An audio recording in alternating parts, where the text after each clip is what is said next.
Very good morning. ಎಲ್ಲರೂ ಕೂತ್ಕೊಳ್ಳಿ. ಎಲ್ರಿಗೂ ಶುಭ ಮುಂಜಾನೆ. Okay, very good morning. ಇವತ್ತು ನಾವು ಬೇಸಿಕ್ ಅನ್ನ ಕನ್ನಡ ವ್ಯಾಕರಣದ ಮಾಹಿತಿಯನ್ನ ತಿಳ್ಕೊಳ್ಳೋಣ. ಬೇಸಿಕ್ ಅಂತವನ್ನ ಅದರ ಮೂಲಾಂಶಗಳನ್ನ ಇಂದಿನ ಈ ಒಂದು ತರಗತಿಯಲ್ಲಿ ತಿಳ್ಕೊಳ್ಳೋಣ. ಕನ್ನಡ ವ್ಯಾಕರಣದ ಮೂಲ ಮಾಹಿತಿಯನ್ನು ತಿಳ್ಕೊಳ್ಬೇಕಾಗಿತ್ತು ಅಂದ್ರೆ ನಾವು ಫಸ್ಟಿಗೆ ಯಾವುದ್ರ ಬಗ್ಗೆ ಅಧ್ಯಯನ ಮಾಡ್ಬೇಕಾಗಿತ್ತಪ್ಪ ಅಂತಂದ್ರೆ ವರ್ಣಮಾಲೆಗಳ ಬಗ್ಗೆ ಅಧ್ಯಯನ ಮಾಡ್ತೀವಿ, ಹೌದಲ್ವಾ? ಹಾಗಾದ್ರೆ ಕನ್ನಡ ವ್ಯಾಕರಣದ ಪ್ರಕಾರ ಕನ್ನಡ ವ್ಯಾಕರಣದಲ್ಲಿ ವರ್ಣಮಾಲೆಗಳು ಎಷ್ಟಿದಾವೆ? ಟೋಟಲ್ ಎಷ್ಟು? 49, ಹೌದಲ್ವಾ? ಹಾಗಾದ್ರೆ ವರ್ಣಮಾಲೆಗಳು ಎಷ್ಟಿದಾವೆ? 49 ವರ್ಣಮಾಲೆಗಳಿದಾವೆ, ಹೌದಲ್ವಾ? ಈ ಕನ್ನಡ ವರ್ಣಮಾಲೆಯಲ್ಲಿರುವಂತಹ 49 ವರ್ಣಮಾಲೆಗಳಿದ್ದವಲ್ಲ, ಈ 49 ವರ್ಣಮಾಲೆಗಳನ್ನ ನಾವು ಮತ್ತಾಗಿ ವಿಂಗಡಣೆ ಮಾಡ್ತೀವಿ. ಸ್ವರಗಳು, ವ್ಯಂಜನ. Very good. ಯಾವುವು? ಸ್ವರಗಳು ಮತ್ತು ವ್ಯಂಜನಗಳಂತ ವರ್ಗೀಕರಣ ಮಾಡ್ತೀವಿ ಎರಡು ರೀತಿಯಾಗಿ. ಒಂದನೇದ್ದು ಸ್ವರಗಳು, ನೆಕ್ಸ್ಟ್ ಎರಡನೇದ್ದು ವ್ಯಂಜನಗಳು. ಕೂತ್ಕೊಳ್ಳಿ. ನೆಕ್ಸ್ಟ್ ಈ ಸ್ವರಗಳು ವ್ಯಂಜನಗಳ ಮಾಡಿದೀವಲ್ಲ, ಹಾಗಾದ್ರೆ ಈ ಒಟ್ಟು ಸ್ವರಗಳು ಎಷ್ಟಿದಾವಮ್ಮ? 13. ವೆರಿ ಗುಡ್, ಕೂತ್ಕೋ. ಸ್ವರಗಳು ಎಷ್ಟಿದಾವೆ?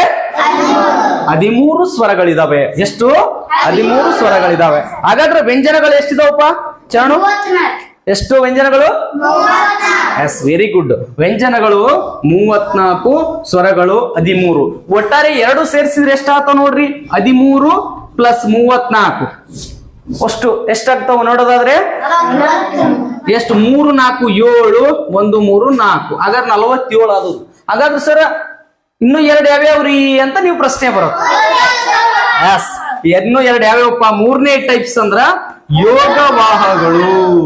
ಯಾವುವು? ಯೋಗವಾಹಗಳು. ಯೋಗವಾಹಗಳು ಎಷ್ಟಿದಾವ? 2 ಯೋಗವಾಹಗಳು. ಕನ್ನಡ ವರ್ಣಮಾಲೆ 49, ಅದರಲ್ಲಿ ಸ್ವರಗಳು ವ್ಯಂಜನಗಳು ಯೋಗವಾಹಗಳು. ಸ್ವರಗಳು 13 ಇದಾವೆ, ವ್ಯಂಜನಗಳು 34, ಯೋಗವಾಹಗಳು 2. ಒಟ್ಟಾರೆ ಈಗ ಸೇರಿಸ್ರಿ 47 ಆಗಿತ್ತಲ್ಲ, ಇದರಲ್ಲಿ ಯೋಗವಾಹಗಳನ್ನ 2 ಸೇರಿಸಿದ್ರೆ ಎಷ್ಟಾಯ್ತು? ಎಸ್, 49 ವರ್ಣಮಾಲೆಗಳನ್ನ ನಾವು ಈ ರೀತಿಯಾಗಿ ವರ್ಗೀಕರಣ ಮಾಡ್ತೀವಿ, ಹೌದಲ್ವಾ? ಈ ಸ್ವರಗಳೇನಿದಾವಲ್ಲ, ಈ ಸ್ವರಗಳಲ್ಲಿ ಕೂಡ ನಾವು ಮತ್ತೆ 3 ರೀತಿಯಾಗಿ ವಿಂಗಡಣೆ ಮಾಡ್ತೀವಿ. ಎಷ್ಟು ರೀತಿಯಾಗಿ? 3 ರೀತಿಯಾಗಿ. ಹಾಗಾದ್ರೆ ಆ 3 ರೀತಿಗಳು ಯಾವ್ಯಾವಪ್ಪ ಹೇಳು? Yes, very good. ಕೂತ್ಕೋ. ಈ ಸ್ವರಗಳನ್ನು ನಾವು ಮತ್ತೆ 3 ರೀತಿಯಾಗಿ ವಿಂಗಡಣೆ ಮಾಡಿದ್ವಿ. ಯಾವ್ಯಾವಪ್ಪ ಅಂತಂದ್ರೆ ಹ್ರಸ್ವ ಸ್ವರ, ಎರಡನೇದು ದೀರ್ಘ ಸ್ವರ, ಮೂರನೇದು ಪ್ಲುತ್ ಸ್ವರ, ಪ್ಲುತ್ ಸ್ವರ. ಈ ರೀತಿಯಾಗಿ ಸ್ವರಗಳನ್ನ ನಾವು 3 ರೀತಿಯಾಗಿ ವಿಂಗಡಣೆ ಮಾಡಿದೀವಿ. ಒಂದನೇದ್ದು ಹ್ರಸ್ವ ಸ್ವರ, ಎರಡನೇದ್ದು ದೀರ್ಘ ಸ್ವರ, ಮೂರನೇದ್ದು ಪ್ಲುತ್ ಸ್ವರ ಅಂತ ವಿಂಗಡಣೆ ಮಾಡಿದೀವಿ, ಹೌದಲ್ವಾ? ಹಾಗಾದ್ರೆ ಆ ಹ್ರಸ್ವ ಸ್ವರಗಳು ಎಷ್ಟಿದಾವಪ್ಪ? 6. ಎಸ್, ಎಷ್ಟು ಹ್ರಸ್ವ ಸ್ವರಗಳು? ಹ್ರಸ್ವ ಸ್ವರಗಳು ಎಷ್ಟಿದಾವಪ್ಪ ಅಂತ ಕೇಳಿದ್ರೆ ನೀವು ಉತ್ತರ ಕೊಡಬೇಕು 6. 6, ಜಸ್ಟ್ 6, 4 ಅಲ್ಲ, ಹೌದಲ್ವಾ? ಹಾಗಾದ್ರೆ ದೀರ್ಘ ಸ್ವರಗಳು ಎಷ್ಟಿದಾವಪ್ಪ ಶರಣಬಸ್ಸು? ಎಷ್ಟು? 7. ಎಸ್, 7 ಅಂತಂದ್ರ 7. ಹಾಗಾದ್ರೆ ದೀರ್ಘ ಸ್ವರಗಳು ಎಷ್ಟಿದಾವೆ? 7. ಎಷ್ಟಿದಾವ? 7. ಸರ್, ಸ್ವರಗಳು 13 ಅಂತ ಹೇಳಿದ್ರಿ. ಆ ಸ್ವರದಲ್ಲಿ ಹ್ರಸ್ವ ಸ್ವರ, ದೀರ್ಘ ಸ್ವರ, ಪ್ಲುತ್ ಸ್ವರ ಅಂತ 3 ರೀತಿಯಾಗಿ ವಿಂಗಡಣೆ ಮಾಡಿದ್ವಿ. ಆದ್ರೆ ಹ್ರಸ್ವ ಸ್ವರ 6, ದೀರ್ಘ ಸ್ವರ 7. ಇವೆರಡು ಸೇರಿದ್ರೆ ಎಷ್ಟಾಗುತ್ತಪ್ಪ ಅಂತ ಕೇಳಿದ್ರೆ 13. ನೋಡ್ರಿ, ಸ್ವರಗಳು 13 ಅದಾವ, 13 ಅದು. ಹಾಗಾದ್ರೆ ಪ್ಲುತ್ ಸ್ವರ ಎಲ್ಲಿದ್ ಬಂತ್ರಿ ಸರ್? ಪ್ಲುತ್ ಸ್ವರ ಅಂತ ಬರಿಸಿರಿ, ಯಾವ ಅಂತ ನಿಮ್ ಪ್ರಶ್ನೆ ಬರುತ್ತೆ, ಹೌದಲ್ವಾ? ಹಾಗಾದ್ರೆ ಪ್ಲುತ್ ಸ್ವರಗಳು ಎಷ್ಟಿದಾವ? ಯಾರು ಹೇಳ್ತೀರಿ? ಪ್ಲುತ್ ಸ್ವರಗಳು ಅದಾವ? ಇಲ್ಲ, ಹೌದಲ್ಲ? ಈಗ ಮುಂಚಿತವಾಗಿ ನಾವು ಇನ್ನೂ ಸ್ವಲ್ಪ ಮುಂದುವರೆದು ನೋಡೋದಾದ್ರೆ ವರ್ಣಮಾಲೆಗಳನ್ನು 49 ಅಂತ ಹೇಳಿದ್ವಿ. ಆ ವರ್ಣಮಾಲೆಯಲ್ಲಿ ಸ್ವರಗಳು, ವ್ಯಂಜನಗಳು, ಯೋಗವಾಹಗಳಂತ ವಿಂಗಡಣೆ ಮಾಡಿದ್ವಿ. ಆ ಸ್ವರ ಅಂತಂದ್ರೆ ಏನು? ಯಾರು ಹೇಳ್ತೀರಿ? ಸ್ವರ ಎಸ್, ಹೇಳಪ್ಪ. ಸಂತಂತವಾಗಿ ಉಚ್ಚರಿಸಲಾಗುವ, ಉಚ್ಚರಿಸಲ್ಪಡುವ ಸ್ವರಗಳ ಎನ್ನುವುದು. ಎಸ್, ಕೂತ್ಕೋ. ಸ್ವರ ಅಂದ್ರೆ ಏನು ಅಂತಂದ್ರ ನೋಡ್ರಿ, ಗಮನ ಕೊಟ್ಟು ಕೇಳ್ರಿ. ಸ್ವತಂತ್ರವಾಗಿ ಉಚ್ಚರಿಸಲಾಗುವಂತ ಅಕ್ಷರಗಳಿಗೆ ಸ್ವರ ಅಂತ ಕರಿತೀವಿ. ಸ್ವರ ಅಂತಂದ್ರೆ ಸ್ವತಂತ್ರವಾಗಿ ಉಚ್ಚರಿಸಲ್ಪಡುವಂತ ಅಕ್ಷರಗಳಿಗೆ ಸ್ವರ ಅಂತ ಕರಿತೀವಿ. ನೆನ್ಪಿಟ್ಕೊಳ್ರಿ. ಓಕೆ, ಗೊತ್ತಾಯ್ತಾ? ಇನ್ನ ಸ್ವರ ಆಗಿಂದ ಏನೈತಿ? ವ್ಯಂಜನ. ಹಾಗಾದ್ರೆ ವ್ಯಂಜನ ಅಂತಂದ್ರೆ ಈ ಸ್ವರಗಳ ಸಹಾಯದಿಂದ ಉಚ್ಚರಿಸಲಾಗುವ ಅಕ್ಷರಗಳಿಗೆ ವ್ಯಂಜನ ಅಂತ ಕರಿತೀವಿ. ನೋಡ್ರಿ, ಸ್ವರಾಕ್ಷರ ಅಂದ್ರ ಸ್ವತಂತ್ರವಾಗಿ ಉಚ್ಚರಿಸಲಾಗುವಂತ ಅಕ್ಷರಗಳಿಗೆ ಸ್ವರ ಅಂತ ಕರೀತಾರ. ಯಾವ ರೀತಿಯಾಗಿ ಉಚ್ಚರಿಸಲಾಗುವ? ಸ್ವತಂತ್ರವಾಗಿ ಉಚ್ಚರಿಸಲಾಗುವ ಅಲ್ಲ, ಉಚ್ಚರಿಸಲ್ಪಡುವ ಅಂತ. ಉಚ್ಚರಿಸಲಾಗುವ ಅಂತಂದ್ರೆ ಉಚ್ಚರಿಸಲಾಗುವನ ಉಚ್ಚರಿಸಲಾಗುವಲ್ಲ, ಉಚ್ಚರಿಸಲ್ಪಡುವ, ಸ್ವತಂತ್ರವಾಗಿ ಉಚ್ಚರಿಸಲ್ಪಡುವ ಅಕ್ಷರಗಳಿಗೆ ಸ್ವರಗಳಂತ ಕರೆದ್ವಿ. ಆದರೆ ವ್ಯಂಜನ ಅಂತಂದ್ರೆ ಸ್ವರಗಳ ಸಹಾಯದಿಂದ ಉಚ್ಚರಿಸಲ್ಪಡುವಂತ ಅಕ್ಷರಗಳಿಗೆ ವ್ಯಂಜನ ಅಂತ ಕರಿತೀವಿ. ನೋಡ್ರಿ, ಇಲ್ಲಿ ಉದಾಹರಣೆಯನ್ನು ನೋಡೋದಾದ್ರೆ ಸ್ವರಗಳಲ್ಲಿ ನೀವು ನೋಡಿರ್ತೀರಿ. ಅ ಅನ್ನೋದೊಂದು ಸ್ವರ, ಆ ಅನ್ನೋದೊಂದು ಸ್ವರ. ಇವೆರಡು ಸ್ವರಗಳಿಲ್ಲ, ಇವು ಸ್ವರಗಳು. ವ್ಯಂಜನಪ್ಪ ಅಂತಂದ್ರೆ ವ್ಯಂಜನಕ್ಕ ಸ್ವತಂತ್ರವಾಗಿ ಉಚ್ಚರಿಸಕ್ ಬಡದಿಲ್ಲ. ಉದಾಹರಣೆ ಖ ಅಂತ ಐತಿ, ಇದು ಖ, ಇದಕ್ಕೆ ಅರ್ಥ ಇಲ್ಲ. ಅದನ್ನೇ ಒಂದು ಅಕ್ಷರ ಪೂರ್ಣ ಆಗಿತ್ತಂದ್ರೆ ಕದೊಳಗ ಅ ಸೇರಿದ್ರೆ ಕ ಆಯ್ತು. ಈ ಕದಾಗ ಅ ಅದಿಲ್ಲ, ಕದಾಗ ಏನದ? ಅ ಅನ್ನೋದು ಸ್ವರನೋ ವ್ಯಂಜನನೋ? ಸ್ವರ. ಕ ಅನ್ನೋದು ಆ ವ್ಯಂಜನ ಕ ಆಗ್ಬೇಕಾಗಿತ್ತಂದ್ರೆ ಅದ್ರೊಳಗೆ ಏನಿರ್ಬೇಕು? ಅ ಇರ್ಬೇಕು. ಕ ಒಳಗೆ ಏನಿರ್ಬೇಕು? ಅ ಇತ್ತಂದ್ರೆ ಖ ಆಗತ್ತ. ಅವಾಗ ಇದು ವ್ಯಂಜನ ಆಗುತ್ತೆ. ನೋಡ್ರಿ, ಅ ಆ ಅನ್ನೋದು ಸ್ವರ, ಅಲ್ಲಿ ಸ್ವತಂತ್ರ ಅದ, ಇದ್ರೊಳಗೆ ಯಾವ ಅಕ್ಷರ ಇಲ್ಲ. ಆದ್ರೆ ಈ ಕ ಅನ್ನೋ ವ್ಯಂಜನದೊಳಗ ಯಾವ ಅಕ್ಷರ ಅದ? ಸ್ವರ ಐತಿ. ಯಾವ ಸ್ವರ ಅದು? ಅ ಎನ್ನುವಂತ ಸ್ವರ. ಗೊತ್ತಾಯ್ತಾ? ಸ್ವರ ಅಂದ್ರೆ ಸ್ವತಂತ್ರವಾಗಿ ಉಚ್ಚರಿಸಲ್ಪಡುವ ಅಕ್ಷರ. ವ್ಯಂಜನ ಅಂದ್ರೆ ಸ್ವರಗಳ ಸಹಾಯದಿಂದ ಉಚ್ಚರಿಸಲಾಗುವಂತ ಅಕ್ಷರಕ್ಕೆ ವ್ಯಂಜನ ಅಂತ ಕರಿತೀವಿ. ಹೌದಾ? ಈಗ ನೆಕ್ಸ್ಟ್ ಆ ಸ್ವರದಲ್ಲಿಯೇ ಮೂರು ರೀತಿಯಾಗಿ ವಿಂಗಡಣೆ ಮಾಡ್ತೀವಿ. ಒಂದು ಹ್ರಸ್ವ ಸ್ವರ, ಎರಡನೇ ದೀರ್ಘ ಸ್ವರ, ಇನ್ನೊಂದು ಪ್ಲುತ್ ಸ್ವರ ಅಂತೇಳಿ ವಿಂಗಡಣೆ ಮಾಡಿದೀವಿ. ಹಾಗಾದ್ರೆ ಹ್ರಸ್ವ ಸ್ವರ ಅಂದ್ರೆ ಏನು? ಯಾರು ಹೇಳ್ತೀರಿ? ಹ್ರಸ್ವ ಸ್ವರ ಅಂದ್ರೆ ಏನ್ ಹೇಳ್ತೀರಾ? ಯಾರು ಹೇಳ್ತೀರಿ? ಹೇಳಪ್ಪ. ಏಕೈಕ ಕಾಲದಲ್ಲಿ ಯಾವ ಕಾಲದಲ್ಲಿ? ಏಕೈಕ ಕಾಲದಲ್ಲಿ ಉಚ್ಚರಿಸುವ ಹ್ರಸ್ವ ಸ್ವರ ಎನ್ನುತ್ತಾರೆ. ಕೂತ್ಕೋ. ಮತ್ತೆ ಯಾರು ಹೇಳ್ತೀರಿ? ಹ್ರಸ್ವ ಸ್ವರ ಅಂದ್ರೆ ಹೇಳಪ್ಪ. ಒಂದು ಮಾತ್ರ ಉಚ್ಚರಿಸಲಾಗುವ ಸ್ವರಗಳು ಸ್ವರ ಎನ್ನುವುದು. ಎಸ್, ಏಕಮಾತ್ರ ಕಾಲದಲ್ಲಿ ಉಚ್ಚರಿಸಲಾಗುವ ಅಕ್ಷರಗಳಿಗೆ ಹ್ರಸ್ವ ಸ್ವರ ಅಂತ ಹೇಳಿದಪ್ಪ. ನಿನ್ನ ಹೆಸರೇನು? ಬೀರೇಶ್. ಏನ್ ಹೇಳಿದ? ಏಕೈಕ ಅಂದ್ರೆ ಒಂದೇ ಒಂದು ಸಲ ಅಂತ ಅರ್ಥ. ಏಕೈಕ ಮಾತ್ರ ಕಾಲದಲ್ಲಿ ಅಂದ್ರೆ ಒಂದು ಮಾತ್ರ ಕಾಲದಲ್ಲಿ ಉಚ್ಚರಿಸಲಾಗುವಂತ ಅಕ್ಷರಗಳಿಗೆ ಯಾವ ಅಕ್ಷರ? ಸ್ವರಾಕ್ಷರ. ಒಂದು ಮಾತ್ರ ಕಾಲದಲ್ಲಿ ಉಚ್ಚರಿಸಲಾಗುವಂತ ಸ್ವರಾಕ್ಷರಗಳಿಗೆ ಹ್ರಸ್ವ ಸ್ವರ ಅಂತ ಹೇಳಿದವ. ಮತ್ ಇವನು ಹೇಳಿದ ಒಂದು ಮಾತ್ರ ಕಾಲದಲ್ಲಿ ಉಚ್ಚರಿಸಲಾಗುವ ಅಕ್ಷರಗಳಿಂದವಲ್ರಿ ಸರ, ಅವನ್ನ ಏನಂತ ಕರೀತಾರ ಅಂತ ಹೇಳಿದವ? ಹ್ರಸ್ವ ಸ್ವರ. ಈಗ ನೀವು ಎಲ್ಲ ನೆನ್ಪಿಟ್ಕೊಳ್ಬೇಕು, ಏನು ಹ್ರಸ್ವ ಸ್ವರ? ಒಂದೇ ಮಾತ್ರ ಕಾಲದಲ್ಲಿ. ಎಷ್ಟು ಮಾತ್ರ ಕಾಲದಲ್ಲಿ? ಒಂದೇ ಒಂದು ಮಾತ್ರ ಕಾಲದಲ್ಲಿ ಉಚ್ಚರಿಸಲಾಗುವಂತ ಸ್ವರಾಕ್ಷರಗಳಿಗೆ. ಯಾವ ಅಕ್ಷರಗಳಿಗೆ? Very good. ಒಂದೇ ಮಾತ್ರ ಕಾಲದಲ್ಲಿ ಉಚ್ಚರಿಸಲಾಗುವಂತ ಸ್ವರಾಕ್ಷರಗಳಿಗೆ ಹ್ರಸ್ವ ಸ್ವರ ಅಂತ ಕರಿತೀವಿ. ಉದಾಹರಣೆ ನೋಡ್ರಿ, ಹ್ರಸ್ವ ಸ್ವರಕ್ಕೆ ಉದಾಹರಣೆ ನೋಡ್ರಿ. ಯಾವ್ದಂದ್ರೆ ಆರದ ಹ್ರಸ್ವ ಸ್ವರಗಳು. ಹೌದಲ್ವಾ? ಅರಸ ಅದ್ರಿ. ಅದೇ ನೋಡ್ರಿ, ಆಟ. 4 ಗಂಟೆಗೆ ಬೆಲ್ ಹೊಡೆದ್ಮೇಲೆ ನಿಮ್ಗೆ ಎಲ್ಲಿ ಬಿಡ್ತೀವಿ? ಆಟಕ್ ಬಿಡ್ತೀವಿ ಸರ. ಆಟಕ್ ಬಿಡ್ರಿ. ಆ ಅಂತ ದೀರ್ಘವಾಗಿ ಅಂತೀರಾ? ಹೌದಿಲ್ಲ? ಎರಡು ಮಾತ್ರ ಕಾಲದಲ್ಲಿ ಉಚ್ಚರಿಸಿದ್ರೆ ಯಾವ ಅಕ್ಷರ? ದೀರ್ಘಾಕ್ಷರ, ಅದು ಆ. ಒಂದು ಮಾತ್ರ ಕಾಲದಲ್ಲಿ ಉಚ್ಚರಿಸಿದ್ರೆ ಹ್ರಸ್ವ ಸ್ವರ. ಹ್ರಸ್ವ ಸ್ವರ ಯಾವ ಸ್ವರ? ಆಗ ಹ್ರಸ್ವ ಸ್ವರಗಳು ಎಷ್ಟಿದಾವ? 6. 6 ಯಾವ್ಯಾವಪ್ಪ ಅಂದ್ರೆ ಒಂದೇದು ಅ, ಎರಡನೇದು ಈ, ಮೂರನೇದು ಊ, ಆಮೇಲೆ ರು, ಆಮೇಲೆ ಎ, ಆಮೇಲೆ ಸಣ್ಣ. ನೋಡ್ರಿ 6 ಅದಾವೆಲ್ಲಿ ನೋಡ್ರಿ. ಅ ಅನ್ನೋದು ಹ್ರಸ್ವ ಸ್ವರ, ಈ, ಉ, ರು, ಎ, ಓ. ಇವು ಏನು? ಒಂದೇ ಮಾತ್ರ ಕಾಲದಲ್ಲಿ ಉಚ್ಚರಿಸ್ತೀವಿ ನಾವು.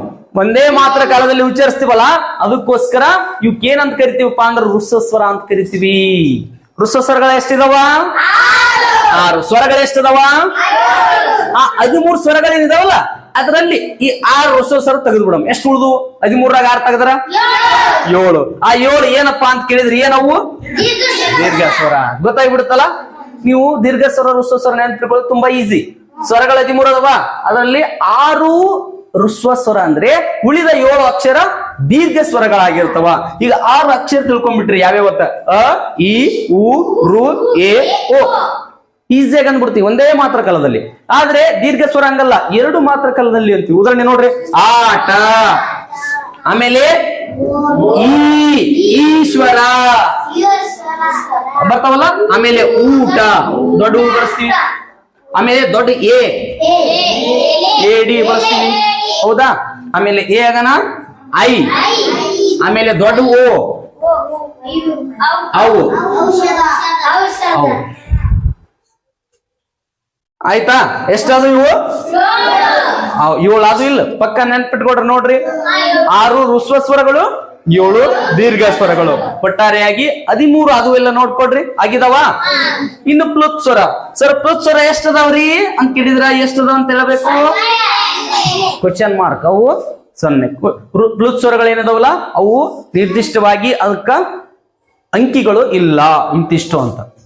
1 ಮಾತ್ರ ಕಾಲದಲ್ಲಿ ಉಚ್ಚರಿಸಿರ ಹ್ರಸ್ವ ಸ್ವರ, 2 ಮಾತ್ರ ಕಾಲದಲ್ಲಿ ಉಚ್ಚರಿಸಿರ ದೀರ್ಘ ಸ್ವರ. ಹಾಗಾದ್ರೆ ಎಷ್ಟು ಮಾತ್ರ ಕಾಲದಲ್ಲಿ ಉಚ್ಚರಿಸಿರ ಪ್ಲುತ್ ಸ್ವರ ಆಗತ್ತಾ? ಎಷ್ಟು ಮಾತ್ರ ಕಾಲದಲ್ಲಿ? ಎಷ್ಟು ಮಾತ್ರ ಕಾಲಪ್ಪ? ಎಷ್ಟು? ಎಸ್. ಅಂಬರೀಶ್ ಎಷ್ಟು ಮಾತ್ರ ಕಾಲದಲ್ಲಿ? ಎಸ್, 3 ಮಾತ್ರ ಕಾಲದಲ್ಲಿ ಉಚ್ಚರಿಸಿದ್ರೆ ಪ್ಲುತ್ ಸ್ವರ ಅಂತ ಕರಿತೀವಿ. ಎಷ್ಟು ಮಾತ್ರ ಕಾಲದಲ್ಲಿ? ಬಟ್ 3 ಅಥವಾ 3ಕ್ಕಿಂತ ಹೆಚ್ಚು ಮಾತ್ರ ಕಾಲದಲ್ಲಿ ಉಚ್ಚರಿಸಲಾಗುವಂತಹ ಅಕ್ಷರಗಳಿಗೆ ಪ್ಲುತ್ ಸ್ವರ ಅಂತ ಕರಿತೀವಿ. 3 ಅಥವಾ ಅದಕ್ಕಿಂತ ಹೆಚ್ಚಿನ ಮಾತ್ರ ಕಾಲದಲ್ಲಿ ಉಚ್ಚರಿಸಲಾಗುವಂತಹ ಸ್ವರಾಕ್ಷರಗಳಿಗೆ ಪ್ಲುತ್ ಸ್ವರ ಅಂತ ಕರಿತೀವಿ. ಗೊತ್ತಾಯ್ತಾ? ಉದಾಹರಣೆ ನೋಡ್ರಿ. ಏ ಸಾಕಸ್ ವಾರ ಒಮ್ಮೆ ಅಂತಿರ್ತಾರ, ಕೇಳಿರಿಲ್ಲ? ಏ ಅಕಸ್ಮಾ ಮತ್ ಬಿದ್ದಿದ್ ಏ ಅಂತಿರ್ತಾರ. ಅಲ್ಲಿ ಏ ಅಂತ ಬರೆಯೋದಿಲ್ಲ. ಏನ್ ಬರೀತಾರಪ್ಪ ಅಂದ್ರೆ ನೋಡ್ರಿ, ಇಲ್ಲಿ ಸಿಂಬಲ್ ಏನಿರುತ್ತಂತಂದ್ರೆ ಚಿಹ್ನೆ ಎ ಅಂತ ಇರ್ತೈತಿ.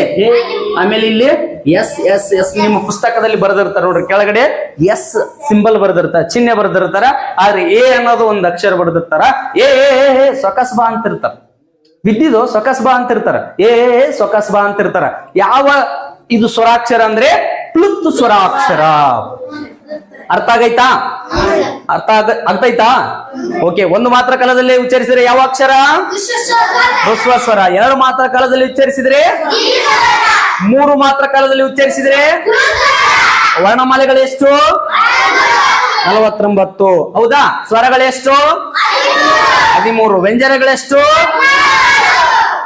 ವ್ಯಂಜನಗಳೆಷ್ಟು? 34. ವ್ಯಂಜನಗಳೆಷ್ಟು? 34. ಹೌದಲ್ವಾ? ಹಾಗಾದ್ರೆ ಹ್ರಸ್ವ ಸ್ವರಗಳೆಷ್ಟು? ದೀರ್ಘ ಸ್ವರಗಳೆಷ್ಟು?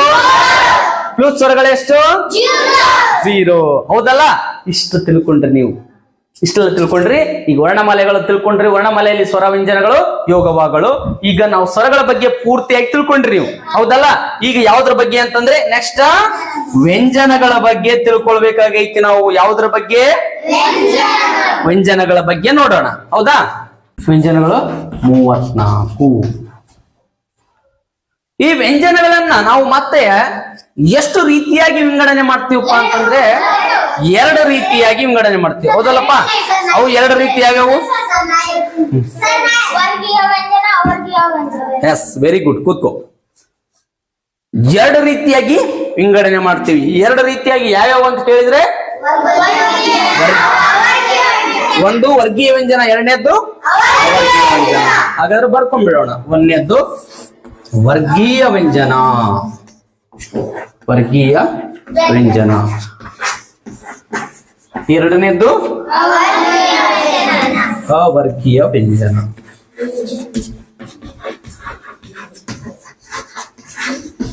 ವರ್ಗೀಯ ವ್ಯಂಜನ, ಹೌದಾ? ಹಾಗಾದ್ರೆ ವರ್ಗೀಯ ವ್ಯಂಜನ ಅಂದ್ರೆ ಏನು?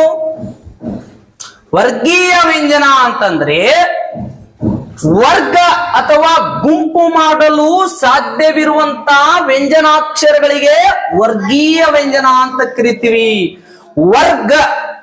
ವರ್ಗ ಅಂದ್ರೆ ಏನು? ಗುಂಪು. ಉದಾಹರಣೆ, ನೀವು ಎಷ್ಟನೇ ಕ್ಲಾಸ್ ಅಪ್ಪ ಅಂತ ಕೇಳ್ತಾರೆ ಕನ್ನಡದಲ್ಲಿ. ಎಷ್ಟನೇ ವರ್ಗ ಅಥವಾ ತರಗತಿ ಅಂತ ಕೇಳ್ತಾರೆ, ಹೌದಲ್ಲ? ಎಷ್ಟನೇ ವರ್ಗ? ಕನ್ನಡದ ಬರ್ದಿರ್ತಾರ ನೋಡ್ರಿ, ವರ್ಗ ಅಂತ ಬರ್ದಿರ್ತಾರೆ ಎಲ್ಲೋ ಒಂದ್ ಕಡೆ. ವರ್ಗ ಅಂದ್ರೆ ವರ್ಗ ಅಂದ್ರೆ ಏನು? ಒಂದು ಗುಂಪು ಅಂತ ಅರ್ಥ ಕೊಡುತ್ತ. ವರ್ಗ ಅಂದ್ರೆ ಏನು? ಗುಂಪು. ವರ್ಗ ವಿರುದ್ಧಾರ್ಥಕ ಪದ ಏನು? ವಿರುದ್ಧಾರ್ಥಕ ಅವರ್ಗ. ಹೌದಾ? ವರ್ಗೀಯ ಅಂತ ಇರುತ್ತ. ವರ್ಗೀಯ ವಿರುದ್ಧಾರ್ಥಕ ಪದ ಏನು? ಅವರ್ಗೀಯ. ಹೌದಲ್ವಾ?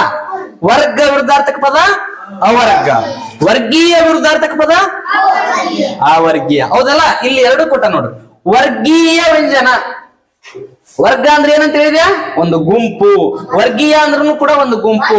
ಅದು ಯಾವ್ದ್ರ ಗುಂಪು ಅಂತಂದ್ರ ವ್ಯಂಜನದ ಗುಂಪು. ವ್ಯಂಜನದ ಗುಂಪು ಇತ್ತಂದ್ರ ಅದಕ್ಕೆ ವರ್ಗೀಯ ವ್ಯಂಜನ ಅಂತ ಕರಿತೀವಿ.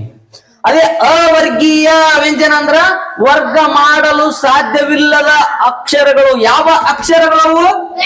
ವ್ಯಂಜನ ಅಕ್ಷರಗಳು. ಏನು ಮಾಡಲು ಸಾಧ್ಯವಿಲ್ಲದ ಅಕ್ಷರಗಳು? ಗುಂಪು ಮಾಡಲು ಸಾಧ್ಯವಿಲ್ಲದ ಅಕ್ಷರಗಳು. ಹೌದಲ್ಲ? ಎಸ್. ನೋಡ್ರಿ, ವರ್ಗೀಯ ವ್ಯಂಜನ ಅಂದ್ರೆ ಏನ? ಶಾರ್ಟ್ ಕಟ್ ಆಗಿ ಹೇಳ್ತೀನಿ. ವರ್ಗೀಯ ವ್ಯಂಜನ ಅಂತಂದ್ರೆ ಗುಂಪು ಅಥವಾ ಒಂದು ವರ್ಗ ಮಾಡಲು ಸಾಧ್ಯವಿಲ್ಲದಂತ ವ್ಯಂಜನಾಕ್ಷರಗಳಿಗೆ ವರ್ಗೀಯ ವ್ಯಂಜನಾಕ್ಷರಗಳು ಅಂತ ಕರಿತೀವಿ. ವರ್ಗ ಅಥವಾ ಗುಂಪು ಮಾಡಲು ಸಾಧ್ಯವಿರುವಂತಹ ವ್ಯಂಜನಾಕ್ಷರಗಳಿಗೆ ಏನಂತ ಕರಿತೀವಿ? ವರ್ಗೀಯ ವ್ಯಂಜನಾಕ್ಷರಗಳು ಅಂತ ಕರಿತೀವಿ. ಹಾಗಾದ್ರೆ ವರ್ಗೀಯ ವ್ಯಂಜನಾಕ್ಷರಗಳು ಎಷ್ಟಿದಾವೆ? ವರ್ಗೀಯ ವ್ಯಂಜನಾಕ್ಷರಗಳು ಎಷ್ಟು ಟೋಟಲ್ ಅಂತಂದ್ರೆ ವರ್ಗೀಯ ವ್ಯಂಜನಾಕ್ಷರಗಳು ಎಷ್ಟಪ್ಪ? 25. Very good. ಎಷ್ಟು? ವರ್ಗೀಯ ವ್ಯಂಜನಾಕ್ಷರಗಳು 25 ಅದಾವ್ರಿ. ಎಷ್ಟದಾವ್ರಿ? 25 ಅಲ್ವಾ? ಹಾಗಾದ್ರೆ ನೋಡ್ರಿ, ನೆನ್ಪಿಡ್ಕೊಳ್ಳೋಕೆ ತುಂಬಾ ಈಸಿ. ಈ ವ್ಯಂಜನಗಳು ಎಷ್ಟಿದಾವ ಅಂತ ಹೇಳಿದ್ಯಾ? 34 ಅದಾವ. ಹೌದಲ್ವಾ? ಆ 34ರಾಗ ಇಲ್ಲಿ ನೋಡ್ರಿ, ಒಂದ್ ಕಡೆ ಬರ್ಕೊಡ್ರಿ ಬೇಕಾದ್ರೆ. 34ರಾಗ 25 ತೆಗೀರಿ. ಎಷ್ಟು ಉಳಿತಾವ? 9 ಉಳಿತಾವ. ಆ 9 ಏನಪ್ಪ ಅವು ಅಂತ ಕೇಳಿದ್ರ ಅವರ್ಗೀಯ ವ್ಯಂಜನ. ಎಷ್ಟು ಈಸಿ ಐತಲ್ಲ? ಏನಿಲ್ಲ, ವ್ಯಂಜನಗಳು ಗೊತ್ತಿದ್ರ ನಿಮ್ಗೆ ವರ್ಗೀಯ ವ್ಯಂಜನ ಗೊತ್ತಿತ್ತಂದ್ರ ಅವರ್ಗೆ ಈಸಿಯಾಗಿ ಗೊತ್ತಾಗ್ತದ. ಹೌದಲ್ವಾ? ನೋಡ್ರಿ, ವ್ಯಂಜನಗಳು 34 ಅದಾವ, ವರ್ಗೀಯ ವ್ಯಂಜನ 25. ಆ 34 25 ತೆಗೆದ್ರ ಎಷ್ಟು ಉಳಿತು? 9. ನೋಡ್ರಿ, ನೀವು ಕನ್ನಡ ವ್ಯಾಕರಣ ಕ್ಲಾಸ್ನ್ಯಾಗ ಕೂಡ್ಸು ಲೆಕ್ಕನ ಮತ್ತು ಕಳಿ ಲೆಕ್ಕ ಎರಡು ಕಲಿಯಾಕತ್ತೀರಿ. ಇದಿಲ್ಲ, ಎರಡು ಕಲಿಯಾಕತ್ತೀರಿ. ಗಣಿತ ಕ್ಲಾಸ್ನು ಕೂಡ ಕಲಿಯಾಕತ್ತೀರಿ ನೀವು. ಹೌದಲ್ವಾ? ಹಾಗಾದ್ರೆ ವರ್ಗೀಯ ವ್ಯಂಜನಗಳು 25, ಅವರ್ಗೀಯ ವ್ಯಂಜನಗಳು 9 ಇದಾವೆ. ಹೌದಲ್ವಾ? ಹಾಗಾದ್ರೆ ವರ್ಗೀಯ ವ್ಯಂಜನ ಅಂದ್ರೆ ಏನಂತ ಗೊತ್ತಾಯ್ತು ನಿಮ್ಗೆ? ವರ್ಗ ಅಥವಾ ಗುಂಪು ಮಾಡಲು ಸಾಧ್ಯವಿರುವಂತಹ ಅಕ್ಷರಗಳಿಗೆ. ಯಾವ ಅಕ್ಷರಗಳಿಗೆ? ವ್ಯಂಜನಾಕ್ಷರಗಳಿಗೆ. ವರ್ಗ ಅಥವಾ ಗುಂಪು ಮಾಡಲು ಸಾಧ್ಯವಿರುವಂತಹ ವ್ಯಂಜನಾಕ್ಷರಗಳಿಗೆ ಏನಂತ ಕರೆದ್ವಿ ನಾವು? ವರ್ಗೀಯ ವ್ಯಂಜನಾಕ್ಷರ ಅಂತ ಕರೆದ್ವಿ. ಹಾಗಾದರೆ ಅವರ್ಗೀಯ ವ್ಯಂಜನ ಅಂತಂದ್ರೆ ವರ್ಗ ಅಥವಾ ಗುಂಪು ಮಾಡಲು ಸಾಧ್ಯವಿಲ್ಲದ ಅಕ್ಷರಗಳಿಗೆ. ಯಾವ ಅಕ್ಷರಗಳಿಗೆ? ಸಾಧ್ಯವಿಲ್ಲದ ಅಕ್ಷರಗಳಿಗೆ. ವರ್ಗ ಅಥವಾ ಗುಂಪು ಮಾಡಲು ಸಾಧ್ಯವಿಲ್ಲದ ಅಕ್ಷರಗಳಿಗೆ. ವರ್ಗ ಅಥವಾ ಗುಂಪು ಮಾಡಲು ಸಾಧ್ಯವಿಲ್ಲದ ಅಕ್ಷರಗಳಿಗೆ ಏನಂತ ಕರೆದ್ವಿ? ಅವರ್ಗೀಯ ವ್ಯಂಜನಾಕ್ಷರ ಅಂತ ಕರೆದ್ವಿ. ಏನಂತ ಕರೆದ್ವಿ? Very good. ವರ್ಗ ಅಥವಾ ಗುಂಪು ಮಾಡಲು ಸಾಧ್ಯವಿರುವ ಅಕ್ಷರಗಳಿಗೆ ಏನಂತ ಕರಿತೀವಿ? ವರ್ಗೀಯ ವ್ಯಂಜನ ಅಂತ ಕರಿತೀವಿ. ವರ್ಗ ಅಥವಾ ಗುಂಪು ಮಾಡಲು ಸಾಧ್ಯವಿರುವ ಅಂದ್ರೆ ಏನು? ವರ್ಗೀಯ. ಸಾಧ್ಯವಿಲ್ಲದ ಅಂದ್ರೆ ಈಸಿ ಐತಲ್ಲ, ಟ್ರಿಕ್ಸ್ ನೆನ್ಪಿಡು. ಸಾಧ್ಯವಿರುವ ಅಂದ್ರ ವರ್ಗೀಯ, ಸಾಧ್ಯವಿಲ್ಲದ ಅಂದ್ರ ಅವರ್ಗೀಯ. ಏನು ಸಾಧ್ಯವಿರುವ? ಗುಂಪು ಮಾಡಲು, ವರ್ಗ ಮಾಡಲು, ಗುಂಪು ಮಾಡಲು ಸಾಧ್ಯವಿರುವ, ವರ್ಗ ಮಾಡಲು ಸಾಧ್ಯವಿರುವ ಅಕ್ಷರಗಳಿಗೆ ವ್ಯಂಜನಾಕ್ಷರಗಳು. ಯಾವ ವ್ಯಂಜನಾಕ್ಷರಗಳು? ವರ್ಗೀಯ ವ್ಯಂಜನಾಕ್ಷರಗಳು. ವರ್ಗೀಯ ವ್ಯಂಜನಾಕ್ಷರಗಳು. ವರ್ಗ ಅಥವಾ ಗುಂಪು ಮಾಡಲು ಸಾಧ್ಯವಿಲ್ಲದ ಅಕ್ಷರಗಳಿಗೆ ನಾವು ವರ್ಗೀಯ ವ್ಯಂಜನ ಅಕ್ಷರಗಳು ಅಂತ ಕರಿತೀವಿಯಾ ಏನು ಅವರ್ಗೀಯ ಅಂತ ಕರಿತೀವೋ? ಅವರ್ಗೀಯ ಅಂತ ಕರಿತೀವಿ. ವರ್ಗ ಅಥವಾ ಗುಂಪು ಮಾಡಲು ಸಾಧ್ಯವಿಲ್ಲದ ಅಕ್ಷರಗಳಿಗೆ ಅವರ್ಗೀಯ ವ್ಯಂಜನಾಕ್ಷರ ಅಂತ ಕರಿತೀವಿ. ಅವು 9 ಅದಾವ್ರಿ. ಎಷ್ಟ್ ಅದಾವ್ರಿ? 25 ಅದಾವಲ್ರಿ. ಅವು ಏನ್ರಿ? ಅವು ವರ್ಗೀಯ 9 ಅದಾವಲ್ರಿ. ಅವು ಎಷ್ಟ್ರಿ? ಹೊಡೆದ್ರಲ್ಲ 9 ಹೊಡಿ ಚಾನ್ಸ್. ಈ ಮತ್ತ ವರ್ಗೀಯ ವ್ಯಂಜನಾಕ್ಷರದನ್ನ ಮತ್ತ ನಾವು ಎಷ್ಟು ರೀತಿಯಾಗಿ ವಿಂಗಡಣೆ ಮಾಡ್ತೀವಿ ಅಂತಂದ್ರ 3 ರೀತಿಯಾಗಿ ವಿಂಗಡಣೆ ಮಾಡ್ತೀವಿ. ಹೌದಲ್ಲಪ್ಪ? ಹೇಳಪ್ಪ ಮನೋಜ. 3 ಯಾವ್ಯಾವಪ್ಪ? ವ್ಯಂಜನ. ಸೈಲೆಂಟ್ ಕೇಳ್ತೀನಿ, ಸೌಂಡ್ ಆಗತ್ತಾ? ನೋಡ್ರಿ, ವರ್ಗೀಯ ವ್ಯಂಜನಗಳನ್ನ ನಾವು ಎಷ್ಟು ರೀತಿಯಾಗಿ ವಿಂಗಡಣೆ ಮಾಡ್ತೀವಿ? 3 ರೀತಿಯಾಗಿ. ಹಾಗಾದ್ರೆ ಅವು 3 ರೀತಿಯಾಗಿ ಯಾವ್ಯಾವ ಹೇಳಮ್ಮ? ಅಲ್ಪ ಪ್ರಾಣ, ಮಹಾಪ್ರಾಣ, ಅನುನಾಸಿಕ. Very good. ಒಂದನೇದು ಅಲ್ಪ ಪ್ರಾಣ, ಎರಡನೇದು ಮಹಾಪ್ರಾಣ, ಮೂರನೇದು ಅನುನಾಸಿಕಾಕ್ಷರಗಳು. ಗೊತ್ತಾಯ್ತಾ? ಈ ವರ್ಗೀಯ ವ್ಯಂಜನಗಳು ಎಷ್ಟಿದಾವ ಅಂತ ಹೇಳಿದ್ರಿ ನೀವು? 25 ಅಂತ ಹೇಳಿದ್ರಿ. ಅದರಲ್ಲಿ ಮತ್ತೆ ನಾವು 3 ಟೈಪ್ಸ್ ಮಾಡಿದ್ವಿ ವರ್ಗೀಯ ವ್ಯಂಜನಾಕ್ಷರದಲ್ಲಿ. ಒಂದನೇದ್ದು ಯಾವುದು? ಅಲ್ಪ ಪ್ರಾಣ. ಯಾವ ಪ್ರಾಣ? ಎರಡನೇದ್ದು ಯಾವ ಪ್ರಾಣ? ಯಾವ ಪ್ರಾಣ? ಮೂರನೇದ್ದೇನು? ಯಾವ ನಾಸಿಕ? ಯಾವ ನಾಸಿಕ? ಅನುನಾಸಿಕ. ನೋಡ್ರಿ, ವರ್ಗೀಯ ವ್ಯಂಜನಗಳು 25 ಅದಾವ. ಆ ವರ್ಗೀಯ ವ್ಯಂಜನಗಳನ್ನ 3 ರೀತಿಯಾಗಿ ವಿಂಗಡಣೆ ಮಾಡಿದ್ವಿ. ಒಂದನೇದು ಅಲ್ಪ ಪ್ರಾಣ, ಎರಡನೇದು ಮಹಾಪ್ರಾಣ, ಮೂರನೇದು ಅನುನಾಸಿಕ. ಹೌದಲ್ವಾ? ಹಾಗಾದ್ರೆ ಅಲ್ಪ ಪ್ರಾಣ ಅಕ್ಷರಗಳು ಎಷ್ಟಿದಾವಮ್ಮ? ಎಸ್. ಎಷ್ಟು? Very good. ಕೂತ್ಕೋ. ಅಲ್ಪ ಪ್ರಾಣ ಅಕ್ಷರಗಳು 10 ಇದಾವ. ಎಷ್ಟಿದಾವ? ಆಮೇಲೆ ಮಹಾಪ್ರಾಣ ಅಕ್ಷರಗಳು ಎಷ್ಟವ? Very good. ಕೂತ್ಕೋ. ನಿನ್ನ ಹೆಸರು ಏನು? ಶ್ರೇಯಾ. ಎಷ್ಟನೇ ಕ್ಲಾಸ್ ನೀನು? Very good. 5ನೇ ಕ್ಲಾಸ್. ಈ ಸಲ ಮುರಾರ್ಜಿ ಆಗತ್ ಬಿಡಮ್ಮ ನಿಂದು. ಮಹಾಪ್ರಾಣ ಅಕ್ಷರಗಳು ಎಷ್ಟು? 10. ಹಾಗಾದ್ರೆ ಅನುನಾಸಿಕ ಅಕ್ಷರ ಎಷ್ಟಪ್ಪ? Very good. 5. ಈಸಿಯಾಗಿ ಹೇಳ್ಬೋದು ಇದು. ಹೆಂಗ 5 ಹೆಂಗ್ ಗೊತ್ತಾಗತ್ತಪ್ಪ ಅಂದ್ರ ವರ್ಗೀಯ ವ್ಯಂಜನಗಳು 25 ಅಂತ ಹೇಳಿದ್ವಿ. ಹೌದಲ್ಲ? 10 ಅಲ್ಪ ಪ್ರಾಣ, 10 ಮಹಾಪ್ರಾಣ. ಇವು ಎರಡು ಸೇರಿಸಿದ್ರೆ ಎಷ್ಟಾಗ್ತಾವ? ಇದು 25 ಐತವಾ? ಈ 25 ಇವು 20 ತೆಗೆದು ಬಿಟ್ರೆ ಎಷ್ಟು ಉಳಿತು? 5 ಏನಪ್ಪಾ ಅಂದ್ರೆ ಅನುನಾಸಿಕ ಅಕ್ಷರ. ಈಸಿಯಾಗಿ ನೆನ್ಪಿಡ್ಬೋದು ಅಲ್ವಾ? ಹೌದಲ್ವಾ? ಅಲ್ವಾ? ಎಸ್. ಹಾಗಾದ್ರೆ ನೋಡ್ರಿ, ವರ್ಗೀಯ ವ್ಯಂಜನ 25, ವರ್ಗೀಯ ವ್ಯಂಜನ 3 ರೀತಿಯಾಗಿ ವಿಂಗಡಣೆ ಮಾಡಿದ್ವಿ. ಒಂದನೇದು ಅಲ್ಪ ಪ್ರಾಣ, ಎರಡನೇದು ಮಹಾಪ್ರಾಣ, 3 ಅನುನಾಸಿಕ. ಯಾವ ನಾಸಿಕ? ಅನುನಾಸಿಕ. ಹೌದಲ್ವಾ? ಹಾಗಾದ್ರೆ ಅಲ್ಪ ಪ್ರಾಣ ಅಕ್ಷರಗಳು 10 ಅದಾವ, ಮಹಾಪ್ರಾಣ ಅಕ್ಷರಗಳು 10 ಅದಾವ, ಅನುನಾಸಿಕ ಅಕ್ಷರಗಳು 5 ಅದಾವ. ಹೌದಲ್ವಾ? ಹಾಗಾದ್ರೆ ಅಲ್ಪ ಪ್ರಾಣ ಅಕ್ಷರ ಅಂದ್ರೆ ಏನು? ಹೌದಾ? ಹೇಳಪ್ಪ. ಕಡಿಮೆ ವಿಷಯ ಕೊಟ್ಟುವಾಗ ವ್ಯಂಜನ ಸೇವೆಗಳು ಅಲ್ಪ ಎನ್ನುವುದು. ಈ ಒಂದು ಉಚ್ಚಾರಣೆ ಸ್ವಲ್ಪ ಕಡಿಮೆ ಐತಿ, ಪರವಾಗಿಲ್ಲ, ಕೂತ್ಕೋ. ಕರೆಕ್ಟ್ ಹೇಳ ನಾವು. ಏನಪ್ಪಾ ಅಂದ್ರೆ ಕಡಿಮೆ ಉಸಿರಿನ ಸಹಾಯದಿಂದ ಉಚ್ಚರಿಸಲಾಗುವ ಅಲ್ಲ. ಏನು? ಉಚ್ಚರಿಸಲಾಗುವಲ್ಲ. ನೋಡ್ರಿ, ಕಡಿಮೆ ಉಸಿರಿನ ಸಹಾಯದಿಂದ ಉಚ್ಚರಿಸಲಾಗುವಂತಹ ವರ್ಗೀಯ ವ್ಯಂಜನಾಕ್ಷರಗಳಿಗೆ ಅಲ್ಪ ಪ್ರಾಣಾಕ್ಷರಗಳಂತ ಕರಿತೀವಿ. ನೋಡ್ರಿ, ಅಲ್ಪ ಅಂದ್ರೆ ಏನು? ಸ್ವಲ್ಪ. ಅಲ್ಪ ಅಂದ್ರೆ ಏನು? ಸ್ವಲ್ಪ. ಹೌದಲ್ಲ? ಪ್ರಾಣ ಅಂದ್ರ ಉಸಿರು. ಪ್ರಾಣ ಅಂದ್ರೆ ಏನು? ಉಸಿರು. ಹಾಗಾದ್ರೆ ಅಲ್ಪ ಅಂದ್ರೆ ಏನು? ಸ್ವಲ್ಪ ಅಥವಾ ಕಡಿಮೆ. ಪ್ರಾಣ ಅಂದ್ರ ಉಸಿರು. ಕಡಿಮೆ ಉಸಿರಿನ ಸಹಾಯದಿಂದ ಉಚ್ಚರಿಸಲಾಗುವಂತ ವರ್ಗೀಯ ವ್ಯಂಜನಾಕ್ಷರಗಳಿಗೆ ಅಲ್ಪ ಪ್ರಾಣಾಕ್ಷರಗಳು ಅಂತ ಕರಿತೀವಿ. ಗೊತ್ತಾಯ್ತಾ? ಕಡಿಮೆ ಉಸಿರಿನ, ಸ್ವಲ್ಪ ಉಸಿರು ತಗೊಳ್ತೀವಿ, ಕಡಿಮೆ ಉಸಿರಿನ ಸಹಾಯದಿಂದ ಉಚ್ಚರಿಸಲಾಗುವಂತ ವರ್ಗೀಯ ವ್ಯಂಜನಾಕ್ಷರಗಳಿಗೆ ಅಲ್ಪ ಪ್ರಾಣಾಕ್ಷರ ಅಂತ ಕರೆದ್ವಿ. ಆ ಅಲ್ಪ ಪ್ರಾಣಾಕ್ಷರಗಳು ಎಷ್ಟಿದಾವ? 10 ಇದಾವ. ಆ 10 ಯಾವ ಹೊತ್ತು ನೋಡಿದ್ರೆ ನೋಡ್ರಿ, ಕ, ಚ, ಟ, ತ, ಪ. ಕಚಟ ತಪ. ಇನ್ನೊಂದು ಗಜಡದಬ. ಗಜ ಡ ದ ಬ. ನೋಡ್ರಿ, ಕಡಿಮೆ ಉಸಿರು ಕ, ಕಮಲ ಕ ಅಂದ್ಬಿಡ್ತೀವಿ ಅಷ್ಟೇ. ಹೌದಲ್ಲ? ನೆಕ್ಸ್ಟ್ ಗ ಇರ್ತದ, ಗಜ ಅಷ್ಟೇ. ಹೌದಲ್ವಾ? ಇಲ್ಲಿ ನೋಡ್ರಿ, ಚಮಚ, ಕಡಿಮೆ ಉಸಿರು ತಗೋತೀವಿ, ಚಮಚ ಅಷ್ಟೇ. ಅದೇ ನೋಡ್ರಿ, ಮಹಾಪ್ರಾಣ ಅಂದ್ರ, ಮಹಾ ಅಂದ್ರೆ ಏನು? ಹೆಚ್ಚು, ಜಾಸ್ತಿ ಅಂತ ಅರ್ಥ. ಹೌದಾ? ಪ್ರಾಣ ಅಂದ್ರೆ ಏನು? ಉಸಿರು. ಹಾಗಾದ್ರೆ ಮಹಾಪ್ರಾಣ ಅಂದ್ರೆ ನೋಡ್ರಿ, ಹೆಚ್ಚು ಉಸಿರಿನ ಸಹಾಯದಿಂದ ಉಚ್ಚರಿಸಲಾಗುವಂತ ವರ್ಗೀಯ ವ್ಯಂಜನಾಕ್ಷರಗಳಿಗೆ ಮಹಾಪ್ರಾಣಾಕ್ಷರಗಳು ಅಂತ ಕರಿತೀವಿ. ಆ ಮಹಾಪ್ರಾಣಾಕ್ಷರಗಳು ಎಷ್ಟು ಅಂತ ಕೇಳಿದ್ರೆ 10. ಅವು ಯಾವಪ್ಪ ನೋಡ್ರಿ, ಇವು ಕೂಡ ಕಚ್ಚಟ ತಪ್ಪನೇ, ಆದ್ರ ದೊಡ್ಡ ಕಚ್ಚಟ ತಪ್ಪ. ನೋಡ್ರಿ, ಕ, ಛ, ಥ, ಥ, ಥ, ಹೌದಲ್ವಾ? ನೆಕ್ಸ್ಟ್ ಘ ಝ ಢ ಧ ಭ. ನೋಡ್ರಿ, ಅಲ್ಪ ಪ್ರಾಣಾಕ್ಷರದೊಳಗೂ ಕಚಟ ತಪ್ಪದವು, ಮಹಾ ಪ್ರಾಣಾಕ್ಷರದೊಳಗೂ ಕಚ್ಚಟ ತಪ್ಪದವು. ಹಾಗಾದ್ರೆ ಅವಕ್ಕೂ ಇವಕ್ಕೂ ಏನು ವ್ಯತ್ಯಾಸ ಅಂತಂದ್ರ, ಈ ಅಲ್ಪ ಪ್ರಾಣಾಕ್ಷರದಲ್ಲಿ ಕಡಿಮೆ ಉಸಿರು ತಗೊಳ್ತೀವಿ, ಮಹಾ ಪ್ರಾಣಾಕ್ಷರದಲ್ಲಿ ಜಾಸ್ತಿ ಉಸಿರು ತಗೊಳ್ತೀವಿ. ಹೌದಲ್ವಾ?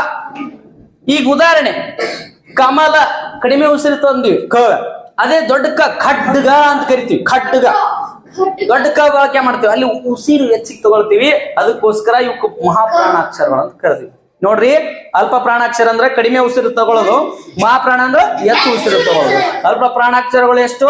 10. ಮಹಾಪ್ರಾಣಾಕ್ಷರಗಳು 10. ಈಗ ನೆಕ್ಸ್ಟ್ ಅನುನಾಸಿಕ. ಕೇಳ್ರಿ, ನಾಸಿಕ ಅಂದ್ರೆ ಏನ್? ಯಾರು ಹೇಳ್ತೀರಿ? ನಾಸಿಕ ಅದ್ರ ಅರ್ಥ ಹೇಳಪ್ಪ. Yes, very good. ಏನು ನಾಸಿಕ ಅಂದ್ರ? ಕೂತ್ಕೋ. ನಾಸಿಕ ಅಂದ್ರೆ ಏನು? ಮೂಗು. ಮೂಗಿನ ಸಹಾಯದಿಂದ ಉಚ್ಚರಿಸಲಾಗುವಂತ ಅಕ್ಷರಗಳಿಗೆ ಅನುನಾಸಿಕ ಅಕ್ಷರಗಳು ಅಂತ ಕರಿತೀವಿ. ನೋಡ್ರಿ, ಯಾವುದರ ಸಹಾಯದಿಂದ? ಮೂಗಿನ ಸಹಾಯದಿಂದ. ಯಾವುದರ ಸಹಾಯ ಅಂದ್ರೆ ನಾಸಿಕದ ಸಹಾಯದಿಂದ. ನಾಸಿಕ ಅಂದ್ರೆ ಏನು? ಗೊತ್ತಾಯ್ತಾ? ನಾಸಿಕದ ಅಥವಾ ಮೂಗಿನ ಸಹಾಯದಿಂದ ಉಚ್ಚರಿಸಲಾಗುವಂತ ಅಕ್ಷರಗಳಿಗೆ ಅನುನಾಸಿಕ ಅಕ್ಷರಗಳು ಅಂತ ಕರಿತೀವಿ. ಆ ಅನುನಾಸಿಕ ಅಕ್ಷರಗಳು ಎಷ್ಟಿದಾವ ಅಂತ ಕೇಳಿದ್ರ 5 ಅದಾವ್ರಿ. ಎಷ್ಟದಾವ್ರಿ? 5 ಅದಾವ. ಪಕ್ಕನಾ? ಗ್ಯಾರಂಟಿ? ಎಸ್. ಅನುನಾಸಿಕ ಅಕ್ಷರಗಳು ಎಷ್ಟು? 5 ಅದಾವ. ಪಕ್ಕನಾ? ಗ್ಯಾರಂಟಿನಾ? ಇವು ಪಕ್ಕ ಗ್ಯಾರಂಟಿ. ಇವು ಸಿದ್ದರಾಮಯ್ಯನ ಗ್ಯಾರಂಟಿ ಒಂದ್ ಕಾಲದಾಗ ನಿಂದಿರ್ತಾವ, ಬಟ್ ಈ ಗ್ಯಾರಂಟಿ ಯಾವತ್ತೂ ಸ್ಟಾಪ್ ಆಗಲ್ಲ. ಅನುನಾಸಿಕ ಅಕ್ಷರಗಳು ಎಷ್ಟದ ಅಂತ ಕೇಳಿದ್ರ 5 ಅದಾವ. ಈ ಗ್ಯಾರಂಟಿ ಕ್ಯಾನ್ಸಲ್ ಆಗಲ್ಲ. ಯಾವ ಗ್ಯಾರಂಟಿ ಕ್ಯಾನ್ಸಲ್ ಆಗ್ಬಹುದು? ಸಿದ್ದರಾಮಯ್ಯನವರ ಸರ್ಕಾರದ ಗ್ಯಾರಂಟಿಗಳು ಒಂದು ಕಾಲದಲ್ಲಿ ಮುಂದೆ ನಿಲ್ಬಹುದೇನೋ, ಆದ್ರೆ ಈ ಒಂದು ಗ್ಯಾರಂಟಿ ಏನದಾವಲ್ಲ, ಅನುನಾಸಿಕ ಅಕ್ಷರಗಳು, ಇವು ಗ್ಯಾರಂಟಿ 5 ಅದಾವ. ಅವು ಚೇಂಜ್ ಆಗಲ್ಲ. ಹೌದಲ್ವಾ? ಯಸ್. ಆ ಅನುನಾಸಿಕ ಅಕ್ಷರಗಳು ಯಾವಪ್ಪ ಅಂತಂದ್ರ, ಒಂದೇದು ನೋಡ್ರಿ, ಇವಕ್ ನೀವು ಬಹಳ ಜನ ತಪ್ಪು ಉಚ್ಚಾರಣೆ ಮಾಡ್ತೀರಿ. ಇದಕ್ಕೆ ಏನಂತಾರಪ್ಪ? ನ್ಯ ಅಂತಾರ. ಏನು? ನ್ಯ. ನೆಕ್ಸ್ಟ್ ಇನ್ನೊಂದದ, ಇದಕ್ಕೆ ಏನಂತಾರ ಅಂದ್ರೆ ಕೇಳ್ರಿ, ಏನ್ ಅಂತಾರ? ಇದಕ್ಕೇನು? ಇದಕ್ಕೆ ನ್ಯ, ಇದಕ್ಕೆ ನ್ಯ. ನೆಕ್ಸ್ಟ್ ಇದು ನ ನ ಮ. ಎಸ್. ನ್ಯ ಯ ಣ ನ ಮ. ಎಷ್ಟು ಅಕ್ಷರಗಳದಾವ? 5 ಅಕ್ಷರ ಅದಾವ. ಪಕ್ಕನಾ? ಎಸ್. ನೋಡ್ರಿ, ವ್ಯಂಜನಗಳು 34. ಆ ವ್ಯಂಜನದಲ್ಲಿ ಮತ್ತೆ ಸ್ವರಗಳು, ವ್ಯಂಜನಗಳು, ಯೋಗವಾಗಗಳಂತ ಮಾಡಿದ್ವಿ. ಮತ್ತ ಸ್ವರದಲ್ಲಿ ಟೈಪ್ಸ್ ಮಾಡಿದ್ವಿ. 3 ತರ ಸ್ವರಗಳು ದಲ್ಲಿ 3 ಟೈಪ್ಸ್: ರಸಸ್ವರ, ದೀರ್ಘ ಸ್ವರ, ಪ್ಲುತ್ ಸ್ವರ ಅಂತ. ಹೌದಾ? ಅದು ಮುಗಿಸಿದ್ವಿ. ಆಮೇಲೆ ವ್ಯಂಜನದಲ್ಲಿ ಮತ್ತೆ ಟೈಪ್ಸ್ ಮಾಡಿದ್ವಿ: ವರ್ಗೀಯ ವ್ಯಂಜನ, ಅವರ್ಗೀಯ ವ್ಯಂಜನ ಅಂತ. ಈಗ ವರ್ಗೀಯ ವ್ಯಂಜನದಲ್ಲಿ ಏನ್ ನೋಡಿದ್ವಿ ನಾವು ಇಷ್ಟೊತ್ತು? ಅಲ್ಪ ಪ್ರಾಣ, ಮಹಾಪ್ರಾಣ, ಅನುನಾಸಿಕ ಮುಗಿಸಿದ್ವಿ. ಇನ್ನೊಂದು ಯಾವ್ದು ಉಳಿತು ಟಾಪಿಕ್? ಅವರ್ಗೀಯ ವ್ಯಂಜನ. ಅವರ್ಗೀಯ ವ್ಯಂಜನ ಅಂತಂದ್ರೆ ಈಗಾಗಲೇ ಹೇಳ್ಬಿಟ್ರಿ ನೀವು, ವರ್ಗ ಮಾಡಲು ಸಾಧ್ಯವಿಲ್ಲದ ಅಥವಾ ಗುಂಪು ಮಾಡಲು ಸಾಧ್ಯವಿಲ್ಲದ ಅಕ್ಷರಗಳಿಗೆ ವರ್ಗೀಯ ವ್ಯಂಜನ ಅಂತ ಕರೀತಾರ. ಅವರ್ಗೀಯ ವ್ಯಂಜನ ಅಂತ ಕರೀತಾರ. ಅವರ್ಗೀಯ ವ್ಯಂಜನ ಎಷ್ಟು? 9 ಅದಾವ. ಆ 9 ಯಾವಪ್ಪ ಅಂತ ಕೇಳಿದ್ರೆ ಯ, ರ, ಲ, ವ, ಶ, ಶ, ಸ, ಳ. ನೋಡ್ರಿ, 9 ಅದಾವಿಲ್ಲ. ಯ, ರ, ಲ, ವ, ಶ, ಶ, ಸ, ಳ. ಕ್ಷಜ್ಞೆ ಬರೋದಿಲ್ಲ ಕನ್ನಡ ವ್ಯಾಕರಣದಲ್ಲಿ. ಓಕೆ, ಕನ್ನಡ ವ್ಯಾಕರಣದಲ್ಲಿ ಏನ್ ಬರೋದಿಲ್ಲ? ಕ್ಷಜ್ಞೆ ಬರೋದಿಲ್ಲ. ಯ, ರ, ಲ, ವ, ಶ, ಶ, ಸ, ಳ 9 ಅಕ್ಷರ ಏನದಾವಲ್ಲ, ಅದು ಕನ್ನಡ ವ್ಯಾಕರಣದ ಪ್ರಕಾರ 9 ಅಕ್ಷರಗಳು ಬರ್ತಾವ. 49 ಅಕ್ಷರಗಳಲ್ಲಿ ಇವೆಲ್ಲ ಒಳಗೊಂಡಿರ್ತಾವ. ಅವರ್ಗೀಯ ವ್ಯಂಜನ ಅಂದ್ರೆ ನೋಡ್ರಿ, ಇದು ಗುಂಪು ಮಾಡಕ್ ಬರಲ್ಲ, ಅದಕ್ಕೋಸ್ಕರ ಅವರ್ಗೀಯ ವ್ಯಂಜನಾಕ್ಷರ ಅಂತ ಕರೆದ್ರು. ಇಂದಿನ ಈ ಒಂದು ತರಗತಿಯಲ್ಲಿ ನೀವೆಲ್ಲ ಬೇಸಿಕ್ ಮಾಹಿತಿಯನ್ನು ತಿಳ್ಕೊಂಡ್ರಿ. ವರ್ಣಮಾಲೆಯನ್ನ ಯಾವ ತರ ವಿಂಗಡಣೆ ಮಾಡಿದೀವಿ, ಸ್ವರ ಅಂದ್ರೇನು, ವ್ಯಂಜನ ಅಂದ್ರೇನು, ವರ್ಗೀಯ ವ್ಯಂಜನ ಅಂದ್ರೇನು, ಅವರ್ಗೀಯ ವ್ಯಂಜನ ಅಂದ್ರೇನು, ಅಲ್ಪ ಪ್ರಾಣ, ಮಹಾಪ್ರಾಣ, ಅನುನಾಸಿಕ, ಇವೆಲ್ಲವನ್ನು ನೀವು ಸಂಪೂರ್ಣವಾಗಿ ತಿಳ್ಕೊಂಡ್ರಿ. ಈ ಕ್ಲಾಸ್ ನಲ್ಲಿ ಏನಾದ್ರು ಡೌಟ್ಸ್ ಅದಾವ? ಯಾರಿಗಾದ್ರು ಏನಾದ್ರು ಡೌಟ್ಸ್ ಇದ್ರೆ ಅದ್ ನಿಂತು ಕೇಳಿ. ಇಲ್ವಾ? ಮತ್ತೆ ಮುಂದಿನ ತರಗತಿಯಲ್ಲಿ ಮತ್ತೊಂದು ವಿಷಯವನ್ನ ಹೇಳ್ತೀನಿ. ಇದನ್ನೆಲ್ಲ ನೀವು ಇಷ್ಟೊತ್ತು ಹೇಳಿನಲ್ಲ, ನಾಳೆ ತರಗತಿಯಲ್ಲಿ ನೀವೆಲ್ಲ ಹೋಮ್ ವರ್ಕ್ ಮಾಡ್ಕೊಂಡು ಬರ್ಬೇಕು, ಇವೆಲ್ಲ ಬರ್ಕೊಂಡು ಬರ್ಬೇಕು. ಗೊತ್ತಾಯ್ತಾ?